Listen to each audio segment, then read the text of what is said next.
when you ask me, okay, get us excited with all these use cases, there is only so much I can do, because the best I can imagine now is going to be nothing compared to what will actually happen.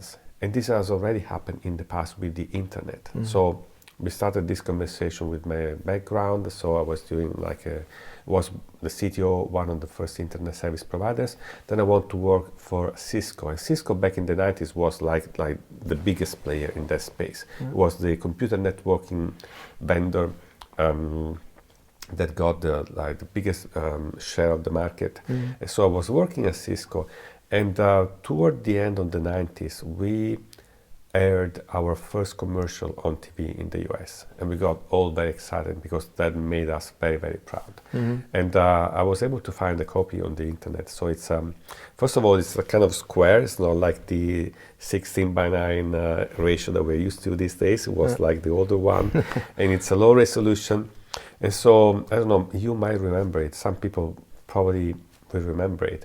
And so there were a bunch of kids that would say every 2 weeks, the equivalent of some country population gets on the internet. So because it was just happening back then. And then we end that commercial, or maybe it was 20 seconds, 30 seconds, with a prediction about the future. And we said, and it still gives me the goosebumps. We said, long distance calls will be a thing of the past. That prediction was... When was that? That was maybe 1998, it was late 90s. You mean the costs involved and the basically the... the quality of the call. The cost and the quality, but mainly the cost. Because now it's we're having long distance calls all the time, even with video, and it looks like the person is in the same room. So we don't call it long distance call because we don't even have the concept of long distance anymore, because we are all in the same space. But back in the day, for people that weren't there, so for example, when I was in the US, I told you that I was there where all this started.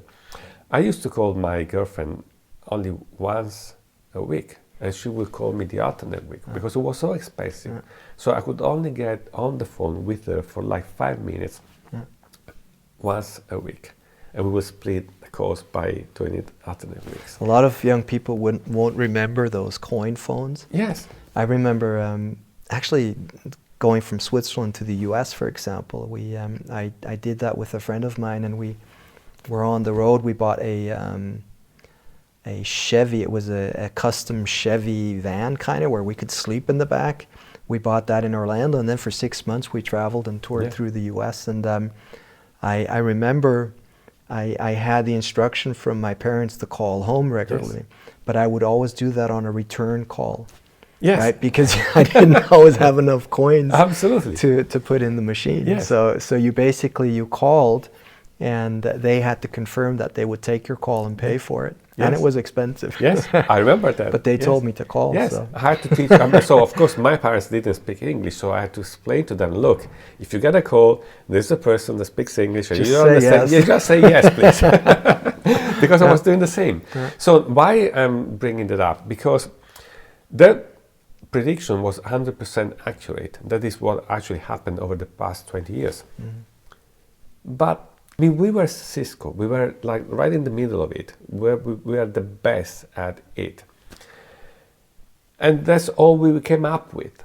Because of course, back in the day, it would have been impossible for us to imagine TikTok or Facebook or Twitter. YouTube. It would have been impossible to imagine the impact that this technology would have had on society 20 years down the line, to the point that they can influence an election. And it's impossible for you and me and everyone else right now to really come up with the amazing real dimension things that will happen 15, 20 years down the line.